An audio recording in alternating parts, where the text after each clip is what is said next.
Hola a todos, sean bienvenidos a este video en donde explicaremos uno de los casos más impactantes de la Corte Interamericana de Derechos Humanos. Se trata del caso Humberto Vargas y otros versus el Estado de Chile. A través de esta historia conoceremos cómo la justicia internacional llegó para reparar la violencia cometida a los derechos humanos durante la dictadura de Pinochet. Pues bueno, mi nombre es Jael Aureoles y mi equipo está conformado por... Buenas noches, yo soy Hola, yo soy Eric Triana Contreras. Y yo, Joab Velázquez. ¡Comencemos! Bueno, me gustaría comenzar con la narración de los hechos. En 1973, Chile vivió uno de los episodios más oscuros de su historia. Un golpe militar derrocó al gobierno democrático de Salvador Allende y se instauró una dictadura bajo el mando del general Augusto Pinochet. Durante esta dictadura, cualquier voz disidente fue silenciada mediante una represión brutal. Ejecuciones, desapariciones forzadas y torturas eran comunes, como parte de una política de Estado para eliminar a los opositores. Entre las víctimas de este terror encontramos a Omar Humberto Maldonado Vargas y otros 11 miembros de la Fuerza Aérea de Chile, la FASH. Estas 12 personas fueron acusadas de traición por su apoyo al gobierno de Allende, y sin pruebas suficientes fueron detenidas, torturadas y sometidas a juicios militares irregulares. Cada uno fue capturado en distintas circunstancias, pero todos sufrieron un destino similar: largas sesiones de tortura en las que fueron golpeados, sometidos a descargas eléctricas y amenazas de muerte. Estas torturas tenían un propósito claro: obtener confesiones que luego serían utilizadas en su contra en los consejos de guerra. Una serie de juicios militares que no representaban las garantías básicas de justicia. Vendados, encapuchados, mantenidos en posturas forzadas, las víctimas sufrían el dolor físico y el miedo constante a que a sus seres queridos también fueran torturados. Luego de semanas de tormento, fueron trasladados a la cárcel pública de Santiago, donde se inició su juicio. En 1974, los consejos de guerra emitieron veredictos de culpabilidad para las 12 víctimas. Algunos fueron condenados a la pena de muerte, otros a largas penas de prisión. Sin embargo, con el tiempo, las sentencias de muerte fueron computadas y las víctimas fueron liberadas bajo la condición de exiliarse. Mientras tanto, las cicatrices físicas y emocionales de la tortura permanecieron. A continuación, mi compañera Dayana Olvera Arias brindará otros cuantos hechos más que desarrollaron, y posteriormente Triana y Joab les hablarán acerca de los fundamentos legales. Muchas gracias, compañero Jael. Y bien, yo continuaré con lo que son los hechos de este video. Con la llegada de la democracia en 1990, Chile comenzó a reconocer oficialmente las violaciones de derechos humanos cometidas durante la dictadura. Se crearon comisiones de verdad como la Comisión Rettig y la Comisión Valech, que básicamente se encargaron de documentar las atrocidades de este régimen. Entre las víctimas reconocidas estaban Omar Maldonado Vargas y los otros miembros de la FASH. Pero a pesar del reconocimiento, las víctimas no lograron obtener una justicia completa.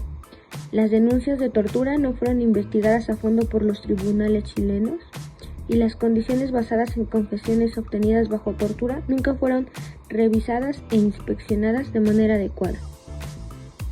Fue entonces que el caso llegó a la Corte Interamericana de Derechos Humanos en el año 2014.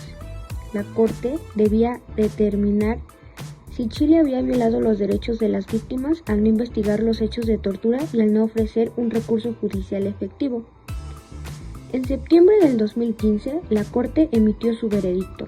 Chile fue condenado por violar los derechos humanos de Omar Humberto Maldonado Vargas y los otros miembros acusados. El Estado chileno fue declarado responsable por la falta de investigación adecuada y por no garantizar un recurso efectivo para revisar las condenas impuestas injustamente. Aunque la justicia llegó tarde, fue un paso importante para estas víctimas. Sin embargo, las cicatrices físicas y emocionales permanecieron. En este caso, no solo es un testimonio de los horrores vividos durante la dictadura chilena, sino también fue un recordatorio de que la lucha por la justicia nunca debe detenerse. Muchas gracias, chicos. Bueno, continuando, hoy hablaremos sobre la relación entre los apartados 6.1, 6.2, 6.3 y 7 de la sentencia del caso Omar Humberto Maldonado Vargas y otros versus Chile, y los resolutivos emitidos por la Corte Interamericana de Derechos Humanos. Bueno, comenzando con el apartado 6.1, la Corte estableció que el Estado chileno violó los derechos a las garantías judiciales y la protección judicial al no investigar adecuadamente las denuncias de tortura de las víctimas. Esto se traduce en un resolutivo que ordena a Chile realizar investigaciones exhaustivas y efectivas sobre todos estos hechos, asegurando justicia para las personas afectadas. Luego, en el apartado 6.2, se centra en el derecho a la protección judicial y la existencia de recursos efectivos. La Corte identificó la ausencia de mecanismos adecuados para que las víctimas impugnaran las decisiones judiciales que vulneraban sus derechos. Por esta razón, uno de los resolutivos exige a Chile adoptar medidas legislativas y administrativas que garanticen la existencia de recursos judiciales efectivos. Pasando al apartado 6.3, se aborda el derecho a la protección de la honra y la dignidad de las víctimas afectadas por las violaciones de derechos sufridas.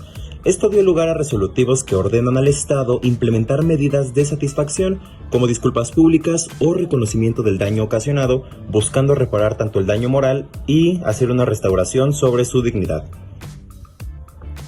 Con esto finalizamos el análisis de los 3 primeros apartados. Ahora mi compañero continuará con la relación del apartado 7 y la estructura de los resolutivos.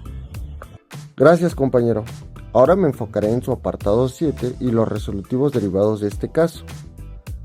Como mencionamos, el apartado 7 establece las reparaciones que Chile debe de brindar a las víctimas.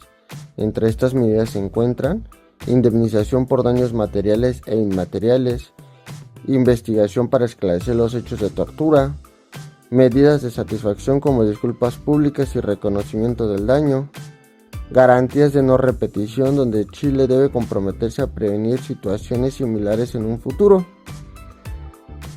Este apartado fundamenta los órdenes de reparación que aparecen en los resolutivos de la Corte.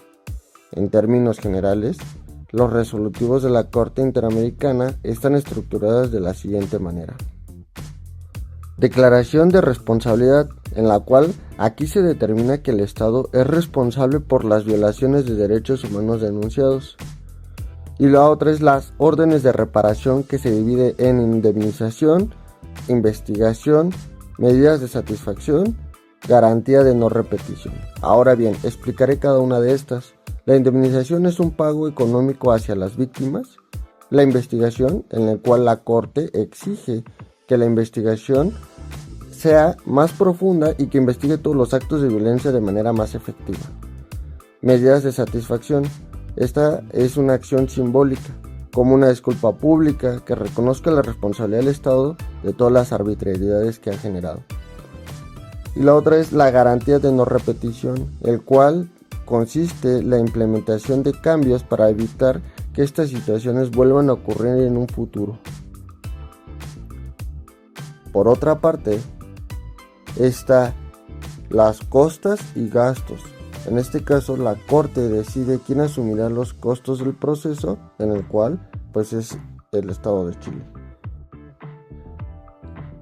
En conclusión, es importante reflexionar sobre el caso Omar Humberto Maldonado Vargas y otros contra Chile.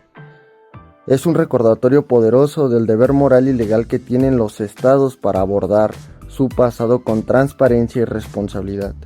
La justicia no solo se trata de castigar a los culpables, también implica reconocer el sufrimiento de las víctimas, restaurar su dignidad y asegurar que tales atrocidades no se repitan en un futuro. Podemos asegurar que este caso representa un paso importante hacia la reconciliación nacional e internacional, así como el fortalecimiento del sistema democrático que existe en Chile. La implementación efectiva de las reparaciones ordenadas por la Corte puede contribuir significativamente a sanar las heridas del pasado y contribuir con una sociedad más justa e inclusiva. Bueno, compañeros, esperemos que les haya gustado este video con todo lo relevante. Nos veremos en un próximo video.